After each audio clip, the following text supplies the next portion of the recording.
에베소서가 참 그 1장부터 지금까지 긴 시간 여러분 잘 따라와 주셔서 너무 감사하고 아까도 말씀드렸다시피 사실은 다음 주까지 이렇게 하려고 했는데 그거보다는 오늘 좀 마무리를 하고 이제 다음부터는 또 다른 성경으로 여러분들과 함께 말씀을 나누면 좋겠다 하는 생각이 들어서 오늘 에베소서를 마무리를 하려고 합니다.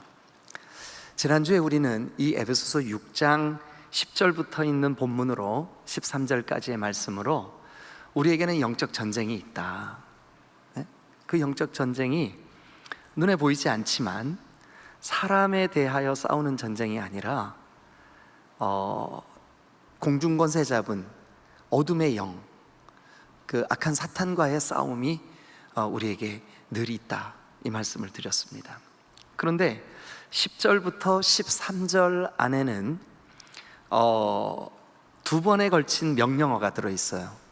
이게 헬라어 문법으로는 좀 선명한데 지금 우리 번역 성경으로는 그 10절에 결론적으로 강건하여라 하고 너희가 주 안에서와 그 힘의 능력으로, 이게 그러니까 강건하여라, 이게 명령어예요. 또 한 가지 명령어가 있다고 말씀을 드렸습니다. 11절입니다. 마귀의 관계를 능히 대적하기 위하여 하나님의 전신갑주를 입어라, 이게 또 명령어로 돼 있어요. 그래서 요 10절부터 13절 안에는 명령어가 두 번 정도 나오는데, 하나는 강건해져라, 또 하나는 하나님의 전신갑주를 입어라. 우리가 지난주까지 우리에게 있는 영적 싸움에서 우리가 강건하여 지려면 주 안에 있어야 되고 그 힘의 능력을 의지해야 된다, 이 말씀을 함께 나누었고요. 오늘은 하나님의 전신갑주를 입으라 라고 하는 이 말씀을 그 제목으로 여러분들과 함께 남은 이 본문을 같이 좀 살펴보려고 합니다. 자, 여러분, 우리가 그 10절, 11절과 13절 11절과 13절을 먼저 한번 볼까요? 그러므로 하나님의 전신갑주를 취하라.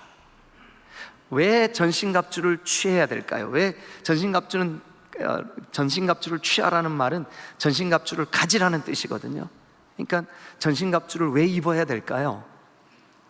그것은 그 뒤에 그 이유는 뭐 때문일까요? 악한 날에 너희가 능히 대적하기 위해. 그게 11절에도 똑같이 돼 있어요. 11절 같이 한번 읽어보겠습니다. 시작.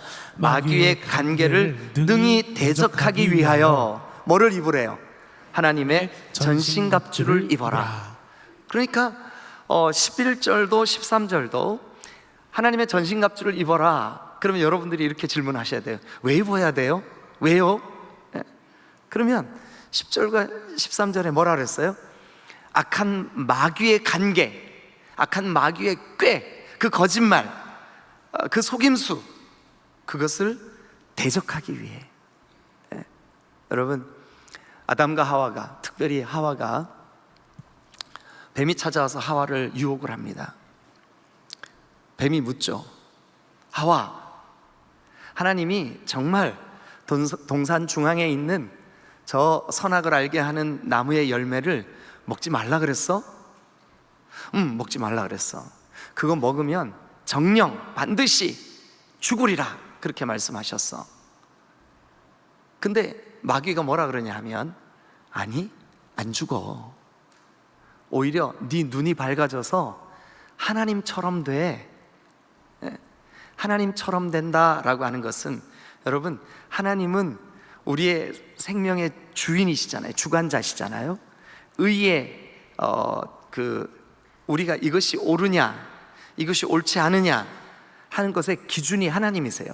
하나님이 옳다 그러셨으면 옳은 거고, 하나님이 옳지 않다 그러셨으면 옳지 않은 거겠죠. 근데 그 의의 기준이 하나님이시고 주인이 하나님이십니다. 그동안 그렇게 살았는데 사탄 마귀가 와가지고 뭐라 그러냐면, 아니야, 너 눈이 밝아져서 하나님처럼 돼. 그러니까 네가 네 인생 주인 돼. 네가 의의 기준이 돼. 네가 옳으면 옳은 거고 네가 틀리면 틀린 거지. 누가 뭐라 그래? 그러니까 네가 기준점이 돼. 여러분, 굉장히 달콤하고 그런데 굉장히 무서운 유혹이었습니다. 근데 안타깝게도 아담과 하와, 특별히 하와는 그 뱀의 꿰매, 간계에 넘어가고 말았습니다. 그런데 오늘 여기 성경에 보니까 이렇게 돼 있습니다. 마귀의 그 꾀, 그 간계, 그 마귀의 속임수, 거짓말, 그것을 능히 대적하기 위해 하나님의 전신갑주를 입어라. 또 13절도 한번 보세요. 그러므로 하나님의 전신갑주를 취하라. 이는, 그러니까 하나님의 전신갑주를 취하는 이유는 악한 날에 너희가 능히 대적하기 위해. 11절과 연관되어서 누구를 대적하는 걸까요? 사탄, 마귀죠. 마귀가 하는 일이 뭔데요? 우리를 속이고 우리를 꿰는 일, 거짓말하는 일. 근데 그것을 막아내려면 하나님의 전신갑주를 입으래요. 그리고 또 한 가지 중요한 그 명령이 있어요. 뭐냐 하면 이 전신갑주를 입는 목적 중에, 왜 입어요? 그렇게 질문하면 여기 보니까 13절 끝부분에 대적하고 모든 일을 행한 후에 서기 위함이라.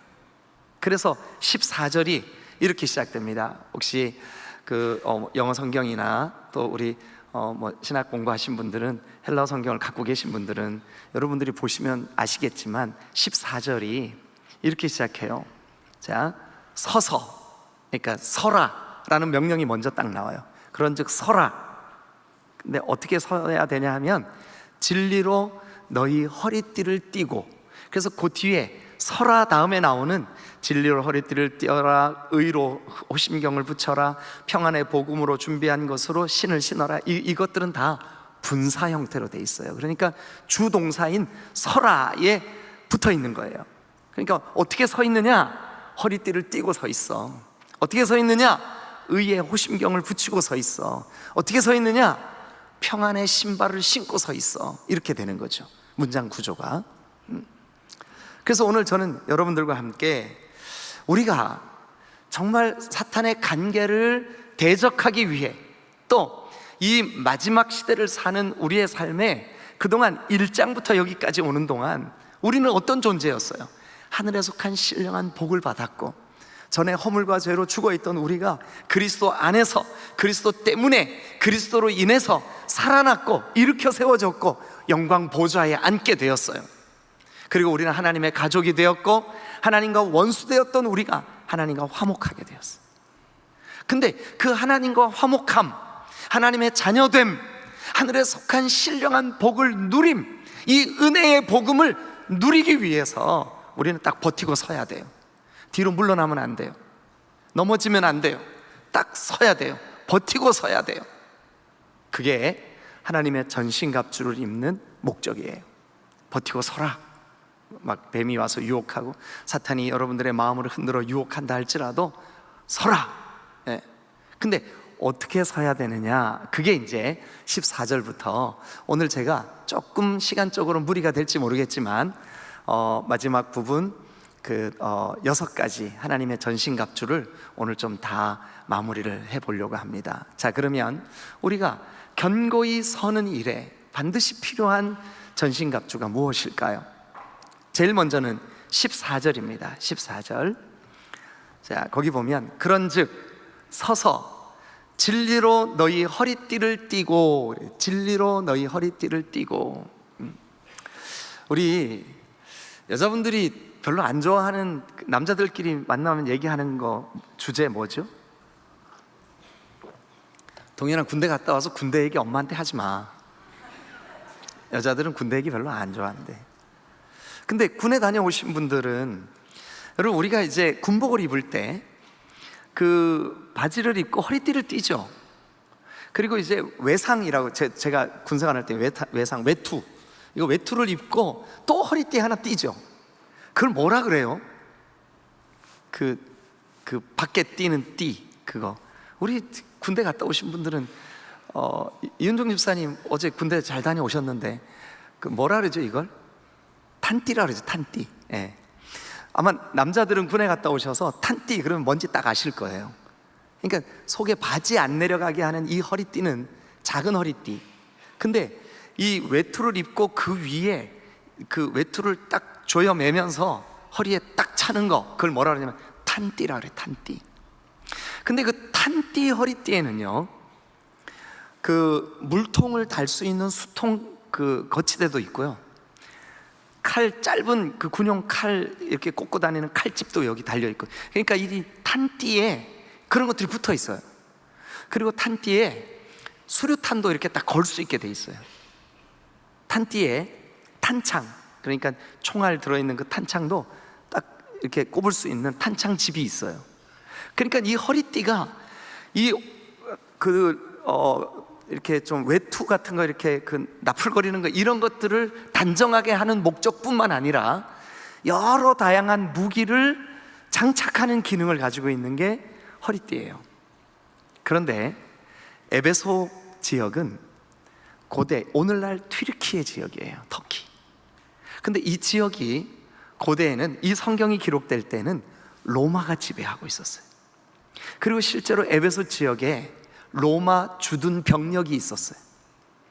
근데 그들이 차고 있는 이 허리띠는 어떤 허리띠냐 하면, 여러분 고대 전쟁이니까 창 가지고 싸우겠죠, 칼 가지고 싸우겠죠, 활 가지고 싸우겠죠.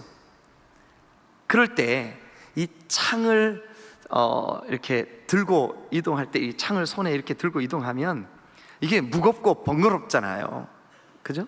그래서 이 허리띠에 창을 꽂을 수 있는 창집이 있었어요.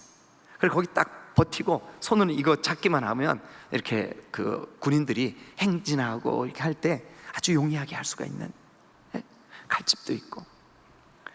여러분, 그러면 우리가 하나님의 전신갑주 중에 제일 처음 등장하는 허리띠, 당연히 그 당시에는 이 통으로 짠 옷을 주로 입었거든요.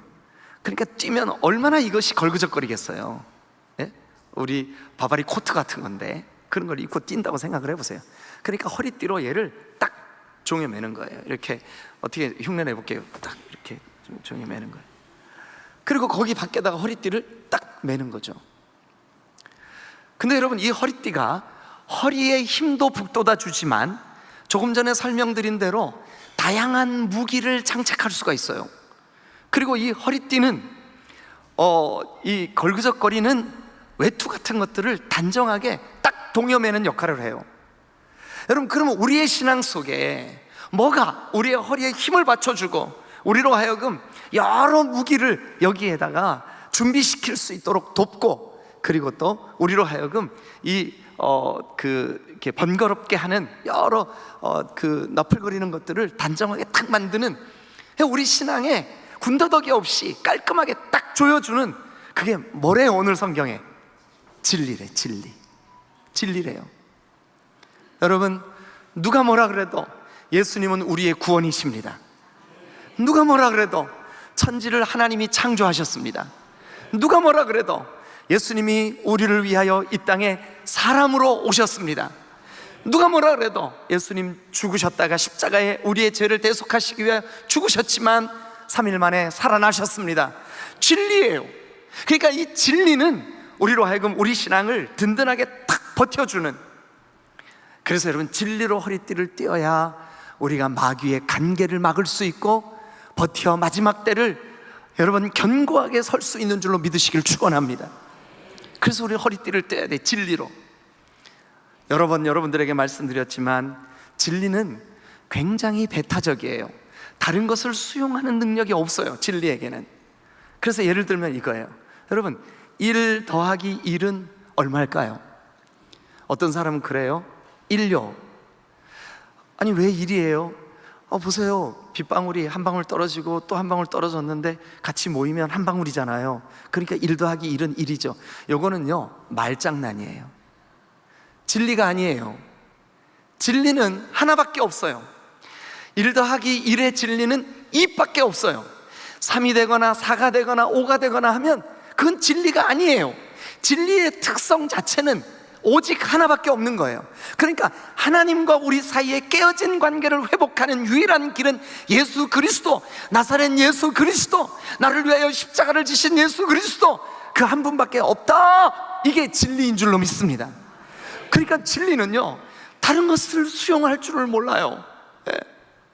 여러분, 진리가 여러분 안에 있습니까? 그러면 여러분은 허리띠를 띈 거예요. 견고하게 허리띠를 탁 띠세요. 그리고 두 번째는 또 어떤 하나님의 전신갑주가 있을까요? 거기 보니까 의에 호심경을 붙이고, 그렇게 돼 있죠. 호심경. 네. 호, 보호한다는 뜻이에요. 심, 가슴을 뜻해요. 근데 뒤에 경이 붙어 있어요. 근데 이게 한문으로는 우리 번역 성경에 호심경이라고 돼 있는데 동판이라는 원어로 돼 있어요. 동판. 동판 아시죠? 구리 동판. 옛날에 유리가 없을 때는 거울을 뭐로 했냐 하면 구리로 했어요. 구리로. 동판을 깨끗하게 닦아가지고, 그러니까 우리가 지금은 서로 보는 것이 거울로 보듯이 선명하지 못하지만 이라고 하는 고린도전서 13장의 말씀이, 그게 구리 거울이기 때문에 그래요. 근데 로마의 군인들이 이제 평소에, 우리도 군생활 할 때, 우리 남자분들 군생활 할 때 그런 거 하셨죠?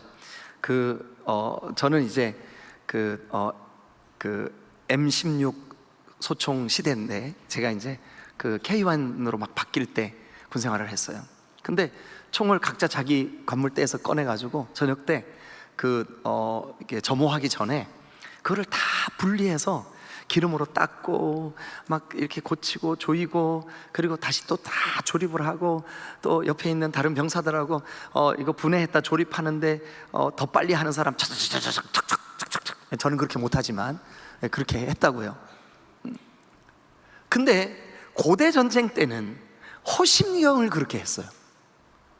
가슴과 등을 보호하는, 어떻게 보면 여러분 왜 그 고대 그 그리스나 로마 영화에 이렇게 갑옷처럼 생겼는데 앞뒤에 이렇게 딱 덮어주고 끈으로 여기 중간을 이렇게 묶어놓은, 그래갖고 딱 이렇게 저기 당기면 이렇게 딱 조여주는, 그게 호심경이에요. 그런데 이 호심경이 그게 거울 같은 구리로 돼 있어요. 그래, 이게 평소에 무거우니까 되게 번거롭게 생각을 해요. 그런데 전쟁 때 이거 없으면 죽을 확률이 10배나 높아집니다. 왜냐하면 이 호심경이 요 목 부위에서부터 허벅지 위까지, 여기까지를 가려줘요. 그러니까 중요한 신체 부위를 호심경이 다 가려주는 거예요. 근데 여러분, 로마의 고대 문헌에 의하면 이 군인들이 호심경을 매일마다 닦았다는 기록이 있어요. 왜 그러냐 하면 주로 고대 전쟁은 낮에 전쟁하고 밤에는 좀 쉬어요. 그리고 농번기에는 집에 가서 농사 짓고, 농번기 끝나면 모여서 다시 전쟁하고 그래요. 나중에 제가 구약성경 시리즈로 설교할 때 그런 내용이 성경에 나와요. 그때 말씀드릴게요. 근데 어쨌든 이제 낮에 전쟁을 하기 위해서 밤에 이 군인들이 내일 싸울 전쟁 준비를 한단 말이에요. 근데 두 가지를 갈고 닦아요. 갈고 닦는 게 두 가지. 하나는 뭐냐 하면 칼집에 꽂힌 칼이에요. 얘를 날카롭게 맷돌에 숫돌에 갈아가지고 아주 날카롭게 만드는 일을 군인이 늘 해야 돼요. 또 하나, 호심경을 벗어서 얘를 계속 닦는 거예요. 왜 그러냐 하면 이제 아침이 밝아오고 전쟁이 시작되잖아요. 로마의 군인들이 호심경을 딱 입고 전쟁에 딱 나가면 저 동쪽으로부터 비치는 햇빛이 호심경에 비쳐서 상대가 나를 공격해 올 때 눈이 부셔서 공격을 못하는 거예요. 그래서 이 호심경을 평소에 갈고 닦은 사람은 2배, 3배 전쟁에서 용이한 위치를 차지할 수가 있어요. 근데 이것이 관리가 안 된 사람, 닦아놓지 않은 사람, 이 호심경이 그냥 누렇게 거울 역할을 하지 못하는 사람들에게는 그 기가 막힌 자기 보호 장비가 무겁고 거추장스럽게만 여겨지겠죠. 여러분, 그런데 여기 보니까 그 호심경을 뭐라고 묘사해주고 뭐라고 우리에게 알려주고 있어요. 이게 호심경이 뭐래요? 의의 호심경이래요. 의. 여러분, 우리를 이렇게 가려주고 우리의 중요한 장기를 가려주고 우리의 말 그대로 보호하고 그 호심경이 우리를 가려주듯이 우리의 연약함을 가려주는 것이 있어요. 그게 뭐냐 하면 하나님의 의예요. 여러분, 우리 의, 우리 자랑, 우리 열심, 우리 노력, 우리의 칭찬, 이거는 지푸라기 같아요. 별 의미가 없어요. 오늘 금방 막 칭찬의 대상이 됐다가 내일은 금방 비난의 대상이 되기도 하는 게 인간이 사는 삶이에요. 그러나 여러분, 하나님이 우리를 보실 때 너 참 의롭구나 하는 의의 기준은 우리의 행위가 아니라, 우리의 종교 생활이 아니라 예수 그리스도가 나를 위하여 하신 십자가의 공로 때문에 우리를 의롭다 인정해 주신 줄로 믿습니다. 여러분, 그러니까 그리스도 예수가 우리의 의예요.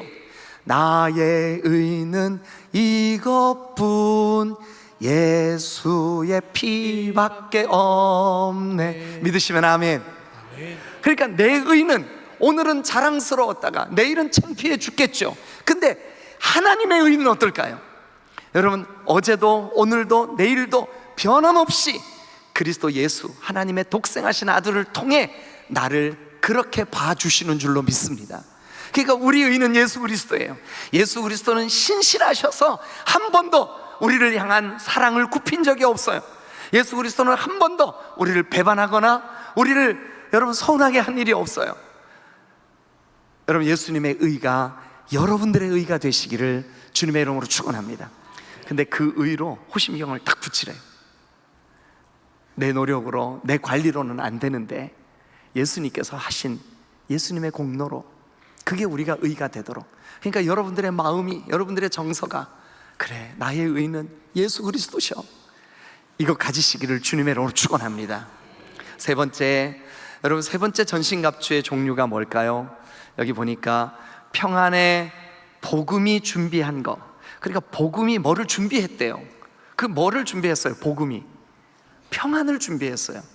여러분, 복음은 나는 영벌받은 죄인인데, 하나님과 원수되어서 하나님과 가까이 할 수 없는 화목하지 못한 죄인인데 예수님의 거룩하신 은혜로 내가 하나님과 화목해 되었다. 막힌 죄의 담이 허물어졌다. 그러니까 여러분, 우리가 어떤 경우에도 예수님의 이 복음이 우리를 평화케 하는 줄로 믿습니다. 평화, 화평을 히브리 말로 샬롬이라 그래요. 샬롬. 여러분, 진정한 샬롬은 어떤 것이 진정한 샬롬일까요? 제가 수년 전 그 남미에 선교사님들이 모여서 수련회를 하는데 말씀을 좀 전해달라고 해서 선교사님들 수련회 강사로 간 적이 있었어요. 그래서 남미 지역에 가 있는 저 멕시코서부터 저 아르헨티나까지 남미에 가 계시는 선교사님들이 다 모였어요. 그래서 수련회를 하는데 이제 각자 자기 소개도 하고 또 그룹을 나누어서 저랑 같이 강사로 가신 목사님들하고 서로 기도 제목도 나누고 이제 이런 시간을 가졌는데, 우리 조가 그때 한 7, 8명 됐어요. 그래서 제가 이제 그분들을 식사 대접도 하고 또 이렇게 안내도 하고 해야 되는 그런 상황이었는데, 그 선교사님 한 분이 여자분인데 혼자 선교시에 계시는 거예요. 그래서 저분은 결혼도 하지 않고 솔로로 이 선교지에 나와 계시나 보다, 저는 그렇게 생각을 했어요. 그래, 연세도 저보다 좀 더 훨씬 많으시고 그래, 그러신 분이 혼자 선교지에서 아주 정말 너무 놀랍게 선교 사역을 하고 계시는 거예요. 그래, 이제 조별 모임을 하는데 이 선교사님이 자기 얘기를 하는 거예요.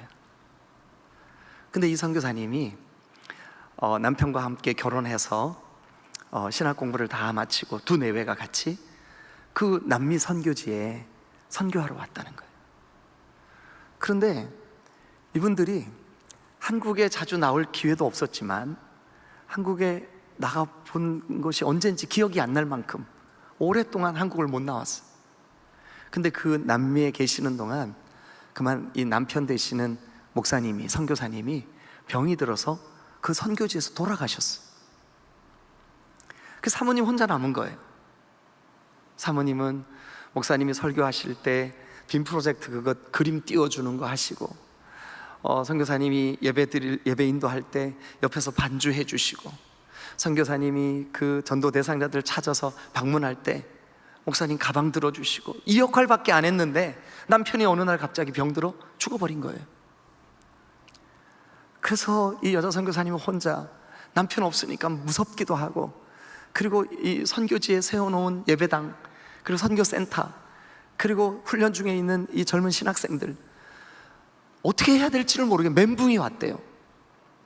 그래서 어느 날 울면서 하나님께 기도를 했다는 거예요. 하나님, 제가 20년 이상 나가보지 못한 한국에 나가려고 하니까 두렵습니다. 갈 곳도 없습니다. 근데 여기 있자니 더 두렵습니다. 남편이 없고 보이는 모든 것이 다 남편의 손길이 다 닿아 있고 견딜 수가 없습니다. 어떻게 해야 될지 모르겠습니다 하고 기도를 하는데, 어느 날 텅 빈 예배당에 그 여자 선교사님, 그 사모님 혼자 눈물로 기도를 하고 있었어요. 그런데 기도를 한참 하고 가만히 조용히 주님을 기다렸어요. 그런데 주님께서 이렇게 물으시더래요. 얘야, 너를 지으신 분이 누구니? 그렇게 기도하다 말고 이게 자기 생각인가 싶어가지고 깜짝 놀라서 그냥 이렇게 자기도 모르게 하나님이시죠, 이렇게 대답을 했대요. 그러니 그럼 너를 부르신 분은 누구시니? 하나님이시죠. 그럼 너를 여기 있게 하신 분은 누구시니? 하나님이시죠. 지금까지 네 남편과 너에게 은혜를 베풀어 교회를 이루게 하고 선교 지역의 영혼들을 구원하신 분이 누구시니? 하나님이시죠. 그렇게 질문과 대답이 계속 이어지다가 그만 이 여자 선교사님은 그 의자에 앉았던 그 모습 그대로 바닥에 무릎을 꿇고 내려앉을 수밖에 없었어요. 왜냐하면 더 이상 대답할 말이 없었기 때문이에요. 하나님이 나를 지으셨고, 하나님이 이 선교지에 보내셨고, 하나님이 내 남편 데려가셨고, 하나님이 나를 여기 남겨두셨다면 하나님이 하시겠구나, 이게 깨달아진 거예요. 여러분, 그날부터 놀라운 평강이 그에게 임하는데, 그 선교사 대회에 오셨을 때 그는 그 어떤 사람보다 얼굴 표정에, 그 마음에 기쁨과 평안을 가지고 선교사 대회에 참여했어요. 그래서 저는 처음서부터 싱글인 줄 알았어요. 그런데 그 연세 드신 선교사님이 그 고백을 하면서, 하나님이 나에게 이 사실을, 하나님이 나를 지으셨고, 하나님이 나를 부르셨고, 하나님이 나를 보내셨고, 하나님이 나에게 하나님의 일을 맡기셨다는 이 믿음이 내 속에 생기니까 나도 모르게 내 마음에 평강이 찾아왔다고. 여러분들은 어떠세요? 복음 때문에 여러분들 안에 강력한 평강이 여러분 누려지는 때가 있으신가요? 누가 우리의 마음을 아프게 할 때, 우리가 또 답답하고 속상할 때 까닭없이 하늘로부터 내려오는 놀라운 평화가 여러분 안에 넘치시기를 주님의 이름으로 축원합니다. 나를 지으신 이가 하나님, 나를 부르신 이가 하나님, 나를 보내신 이도 하나님, 나의 나 된 것은 다 하나님 은혜라. 아멘. 우리가 입어야 할 전신갑주, 평안의 복음, 복음이 예비한 거. 여러분, 복음은 우리를 평안하게 합니다. 복음은 하나님이 주시는 평강이 임하게 합니다. 복음은 이론으로 아는 것이 아니라 복음은 살아내는 겁니다. 복음은 여러분 논리가 아니라 우리가 누리는 겁니다. 복음을 누리시기를 주님의 이름으로 축원합니다. 복음 때문에 여러분들이 평강하시기를 존귀하신 주님의 이름으로 축원합니다. 그 다음 하나님의 전신갑주는 모든 것 위에 16절 믿음의 방패를 가지고 라고 되어 있습니다. 믿음의 방패를 가지고. 이 에베소서가 쓰여질 당시에 로마 군인들은 두 가지 형태의 방패를 가지고 있었습니다. 한 가지는 여러분들이 그리스나 로마 영화를 보면 칼싸움 할 때 여기 팔에 걸어가지고 저 상대가 칼을 치면 내가 이렇게 딱 막는 요만한 방패 있죠, 동그란 거. 예. 그런데 또 한 종류의 방패가 있어요. 이게 헬라어로는 구분이 돼요. 다른 말로 쓰여져 있어요. 그런데 또 다른 형태의 방패가 뭐냐 하면 짐승 가죽으로 길게 만든, 그래서 방패를 이렇게 딱 들으면 저 발에서부터 여기까지가 가려져요. 근데 조금만 숙이면 내 몸 전체가 가려지는 방패예요. 이만한 방패죠. 근데 그 방패를 짐승 가죽으로 만들어요. 그리고 전쟁이 시작됐다, 나팔수가 나팔을 불면 병사들은 아주 신속하게 그 방패에다가 물을 먹여요. 흐르는 물에 적시든지 아니면 물을 떠다가 거기에 물을 계속 반복적으로 뿌려요. 그래서 이 방패가 아주 묵직해져요. 그런데 무거운 거 들고 어떻게 싸우려고 거기다 물을 먹여? 그런데 여러분, 적군과 대치해 있을 때 적군들이 가장 보편적으로 사용하는 공격이 있다면 그것이 바로 활이에요. 어느 정도 간격을 유지하고 있는 적들에게 활을 쏴요. 근데 오늘 여기 이 성경을 보세요. 방패를 가진 사람에게 가장 많이 날아오는 활이 어떤 형태냐 하면, 자 16절 시작. 모든 것 위에 믿음의 방패를 가지고, 이 믿음의 방패로서, 이 믿음의 방패 가지고 뭐를 하래요? 능히 악한 자들이 쏘는 모든 뭐예요? 불화살. 여러분, 악한 자들이 뭐를 쏜대요? 불화살을 쏜대요. 여러분, 불화살은 화살 끝에 불 붙어 있는 화살이에요. 불화살을 쏴요. 만약 그 가죽이 젖어 있지 않으면 불화살을 맞으면 어떻게 될까요? 그 불 때문에 옷이 탈 수도 있고 화상을 입을 수도 있고 위험에 처할 수도 있고. 그런데 이 방패는, 믿음의 방패는, 우리의 믿음은 우리의 온 몸을 머리끝서 발끝까지 조금만 숙이면 다 막아주는데, 불화살이 와서 꽂혀도 물을 먹였기 때문에 금방 꺼지고 마는 방패. 여러분, 이 방패의 이름이 믿음이에요. 여러분, 어떤 믿음을 가지고 계신가요?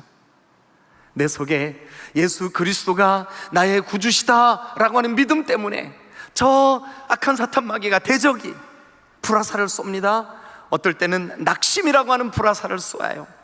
우리의 질병 때문에 찾아오는 두려움이라는 불화살을 쏴요. 어떨 때는 미움이라는 불화살을 쏴요. 어떨 때는 욕심이라고 하는 불화살을 쏴요. 시기, 질투, 다툼, 음란, 더러움, 거짓, 회방, 여러 형태의 불화살을 마귀가 막 쏴대요. 그런데 여러분, 이 성경 11절이 말씀하시는 대로 마귀의 간계를 능히 대적하기 위하여 전신갑주 중에 불화살을 막을 수 있는 믿음의 방패를 가지시기를 주님의 이름으로 축원합니다. 혹시 근래에 여러분 마음속에 우울함이 반복적으로 여러분들에게 찾아왔습니까? 죄책감 때문에 눌려 있습니까? 여러분, 그것은 다 불화살들입니다. 마귀가 쏘는 불화살들이에요. 그 불화살을 막아내기 위하여 믿음의 방패를 가지시기를 주님의 이름으로 축원합니다. 할렐루야. 그리고 이제 다섯 번째 17절에 보니까 구원의 투구, 구원의 투구. 여러분, 투구는 어디에 쓰죠? 투구? 투구는 1. 발에 쓴다. 2. 궁둥이에 쓴다. 3. 머리에 쓴다. 몇 번일까요? 예. 발에 쓰는 사람은 없어요. 엉덩이에 걸치는 사람은 없어요. 투구는 머리에 씁니다. 요즘 프로야구 할 때 투수가 공을 던지는데 투수들이 실력이 막 많이 좋아져가지고 지금 한국 투수들도 150km 이상 던지는 투수들이 많아졌어요. 여러분, 자동차가 고속도로에 150km로 달린다고 생각해 보세요. 벌레 같은 거, 뭐 이런 거, 이거 나비 같은 거요, 딱 치잖아요. 그러면 얘들이 도망갈 틈도 없이 그냥 완전 공중분해돼 버립니다. 150km가 굉장한 속도입니다. 근데 그 속도로 공을 딱 던졌는데 그 공이 타자의 머리로 딱 날아와. 근데 타자가 머리에 딱 맞아요. 꽝! 어이구, 큰일 났다. 근데 타자가 또 다시 타석에 들어서 아무렇지도 않은 모양으로 이렇게 또 딱 하고 있어요. 왜 그럴까요? 머리에 투구를 쓰고 있기 때문에 그래요. 헬멧이 방어하고 있기 때문에 그래요. 만약 우리가, 여러분, 사탄 마귀의 거짓말, 간계, 너는 이제 병들었고, 너는 이제 나이 많이 늙었고, 너는 이제 할 수 없고, 너는 이것도 안 되고, 너는 저것도 안 되고, 마귀의 관계예요. 그런데 만약 우리의 머리에 구원의 확신, 우리의 생각이 예수 그리스도가 십자가에서 피를 흘려 나를 속량 곧 죄사함 주셨다, 이 확신이 우리 안에 있으면 투구로 향해 날라오는 어떤 것도 막아낼 줄로 믿습니다. 그래서 구원의 투구예요. 여러분, 예수님이 우리를 위하여 하신 놀라운 일, 이 구속의 일을 여러분 잊지 마시기를 주님의 이름으로 축원합니다. 할렐루야, 할렐루야. 어느 날 어느 할머니가 교회에서 침례를 받게 됐어요. 이 할머니가 며느리를 따라서 교회를 출석하셨는데, 교회 온 지가 벌써 한 2, 3년 돼서 침례를 베풀면 좋겠다고 그랬더니 받지. 그래서 받기로 했어요. 그래가지고 이제 침례를 받는데 침례 교육을 시켜야 되는데, 그 교육 마지막 시간이 문답 시간이에요. 그래서 바른 신앙 고백이 없으면 침례를 받을 수가 없어요. 그래서 며느리가 걱정이 돼가지고, 어머니 내일 목사님이 뭐라고 물으시든지 예 하시고요, 구원의 확신 있으세요? 예 하시고요, 예수님이 나를 위해 십자가 지신 거 믿어지세요? 예 하시고요, 그렇게 하세요. 그랬더니 걱정하들 말어, 내가 얼마나 똑똑한 할머니인데. 그래 이제 며느리가 이 어머니를 차로 교회에다 모셔다 드렸어요. 드디어 이제 목사님 문답을 시작합니다. 그 할머니 이제 예수님 믿어지세요? 그랬더니 그래, 그 예수님은 누구를 위해 십자가를 지셨어요? 우리 며느리. 아니 그러면 할머니는 그러면 어떻게 구원 못 받으셨어요? 아니 구원 받았다니까. 그럼 다시 한번 물을게요. 예수님이 누구의 주님이세요? 우리 며느리. 그랬다는 얘기가 있어요. 여러분들은 어떠세요? 여러분, 구원의 확신이 여러분들의 머리에서 가슴까지 우리를 뜨겁게 하는 진리가 되시기를 주님의 이름으로 축원합니다. 흔들릴 수 없는. 그리고 이제 마지막 6번째 하나님의 전신갑주가 뭐냐 하면 이겁니다. 자, 성령의 검 곧 하나님의 말씀을 가지라. 성령의 검 곧 하나님의 말씀. 여러분, 하나님의 말씀을 검, 그것도 성령의 검이라고 말씀하고 있습니다. 여러분, 말씀이라고 번역된 헬라어는 두 가지 단어가 있어요. 하나는 로고스고 하나는 레마라고 하는 단어예요. 근데 이 로고스는 태초에 말씀이 계시니라, 이 말씀이 하나님과 함께 계셨으니 이 말씀이 곧 하나님이시라 할 때 로고스로 쓰여졌어요.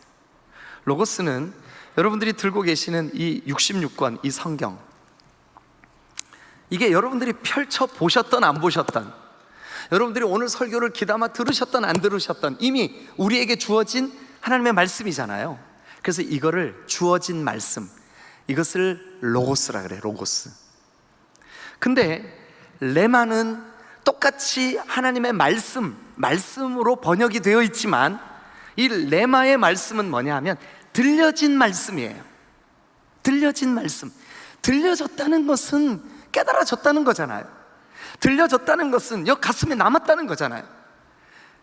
그러니까 하나님의 말씀은 살았고 운동력이 있어서 좌우의 날선 검처럼 예리하여 우리의 심령과 골수를 쪼개고도 남는다. 그때 그 말씀은 우리의 심령을, 골수를, 우리의 생각을, 우리의 폐부를 찢고도 남음이 있는 이 말씀은 로고스일까요? 레마일까요?